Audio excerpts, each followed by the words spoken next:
الله وبركاته. الحمد لله رب العالمين، والعاقبة للمتقين، والصلاة والسلام على أشرف الأنبياء والمرسلين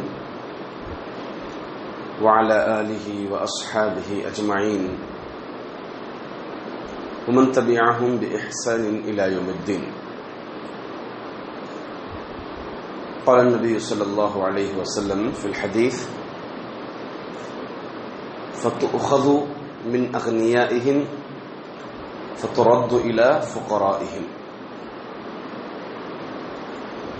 معزز حاضرین، آج ہم زکوٰۃ کی فرضیت اور اس کی حکمتوں کے تعلق سے گفتگو کریں گے۔ زکوٰۃ اسلام کے ارکان میں سے ایک رکن ہے۔ اللہ کے رسول صلی اللہ علیہ وسلم نے فرمایا: بنی الاسلام علی خمس، اسلام کی بنیاد 5 چیزوں پر ہے: کلمہ، نماز، زکوٰۃ، روزہ اور حج۔ اگر کوئی زکوٰۃ کی فرضیت کا انکار کرے اسلام لانے کے بعد، اگر کوئی زکوٰۃ کی فرضیت کا انکار کرے، مطلب یہ کہے مسلمان ہو کر کے کہ نہیں، مسلمانوں پر زکوٰۃ نہیں ہے، مسلمان پر زکوٰۃ واجب نہیں ہے، اس کا اگر کوئی انکار کرے تو وہ کافر کہلائے گا، کافروں میں سے اس کا شمار ہوگا۔ اللہ کے رسول صلی اللہ علیہ وسلم کی وفات کے بعد حضرت ابو بکر رضی اللہ تعالیٰ عنہ خلیفہ بنے۔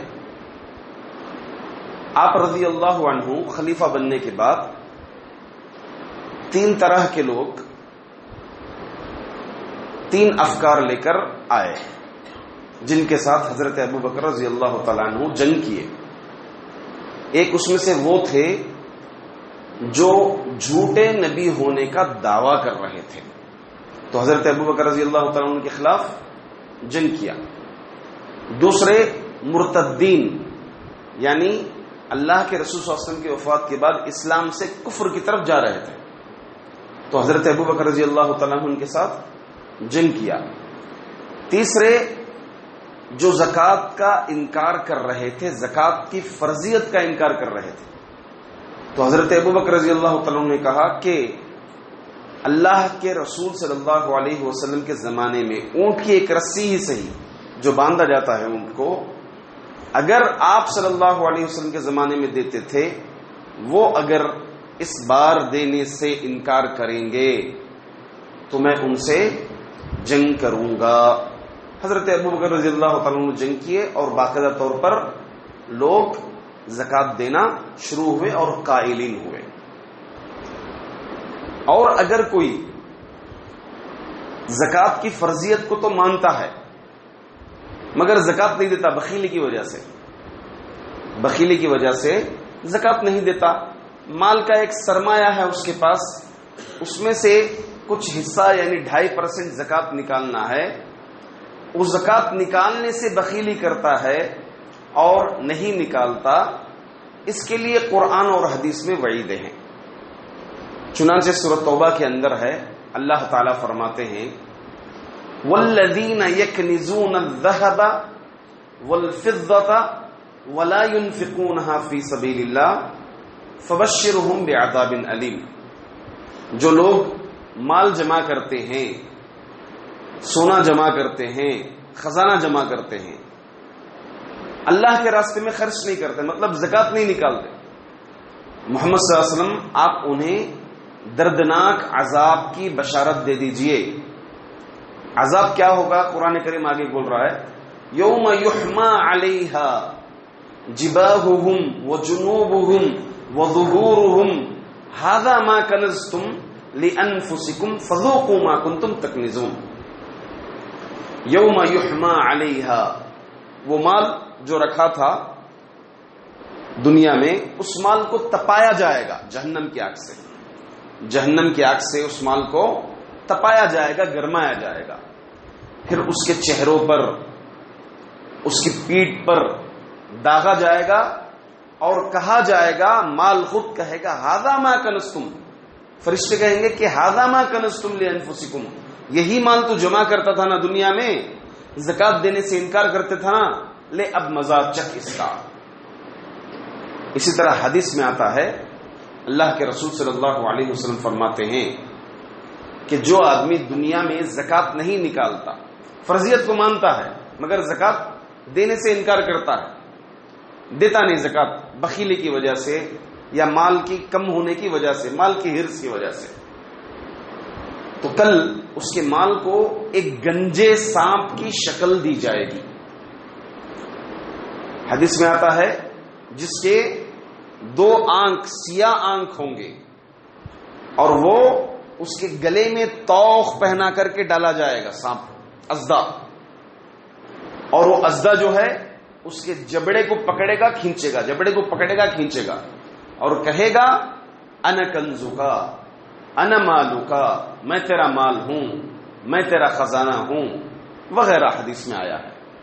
اگر کوئی جانور زکات نہیں نکالا، جانور تھے اس کے پاس، تو کل قیامت کے دن وہ جانوروں کو لایا جائے گا اور اس کو رون دیں گے، رگڑیں گے اس کو، یعنی نیچے اس کو گرا دیا جائے گا اور جانور پیر سے اس کو رگڑیں گے، رون دیں گے۔ حدیثوں میں یہ سب وعیدیں آئی ہیں۔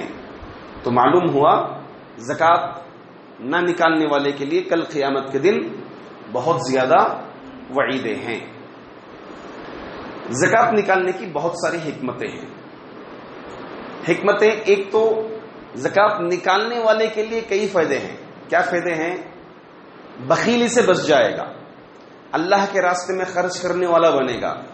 قیامت کے دن اللہ کے رسول صلی اللہ علیہ وسلم، اللہ رب العزت قرآن اور حدیث میں جنت کی بشارتیں سنائی گئی ہیں اس آدمی کو جو زکات نکالتا ہے۔ اور دوسری سب سے بڑی چیز یہ ہے کہ اس کے مال میں برکت آئے گی، اس کا فائدہ بہت زیادہ ہوئے گا۔ یہ تو انفرادی فائدہ ہو گیا، حکمت ہو گئی۔ معاشرے کے اعتبار سے اگر دیکھیں گے تو زکات ادا کرنے سے کینہ، بغض، حسد، ایسی برائیوں سے معاشرہ بچ سکتا ہے۔ اگر حقیقی معنی میں زکات نکالیں گے تو بھائی چور چوری کیوں کرتا ہے؟ غریب چوری کیوں کرتا ہے؟ جب اس کے پاس بنیادی ضرورتیں پوری نہیں ہوتی تو وہ چوری کرنا شروع کرتا ہے۔ اگر ایک مالدار صحیح معنی میں اس غریب تک، اس مسکین تک مال پہنچا دیا جائے، اس کی ضرورت کا مال پہنچا دیا جائے تو وہ چوری نہیں کرے گا۔ اب جس کے پاس اللہ کی نعمت ہے مال، جس کے پاس نہیں ہے، تو جس آدمی کے پاس نہیں ہے وہ اس کے اوپر حسد کرے گا، جلے گا۔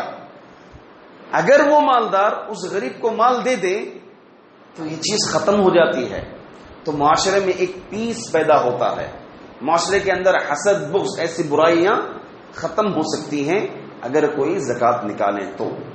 انشاءاللہ العزیز کل کے درس میں کون سے مال میں کتنے فیصد زکات نکالنا ہے، اس مال کے شروط کیا ہیں، کل کے درس میں انشاءاللہ بتایا جائے گا۔ اللہ تعالیٰ سے دعا ہے اللہ تعالیٰ ہم تمام مسلمانوں کو جو مستحقین ہیں، جو مستطیع ہیں، انہیں زکات نکالنے کی توفیق عطا فرمائے، صحیح حقداروں تک زکات پہنچانے کی اللہ تعالیٰ تمام کو توفیق عطا فرمائے۔ آمین۔ وآخر دعوانا ان الحمد للہ رب العالمین۔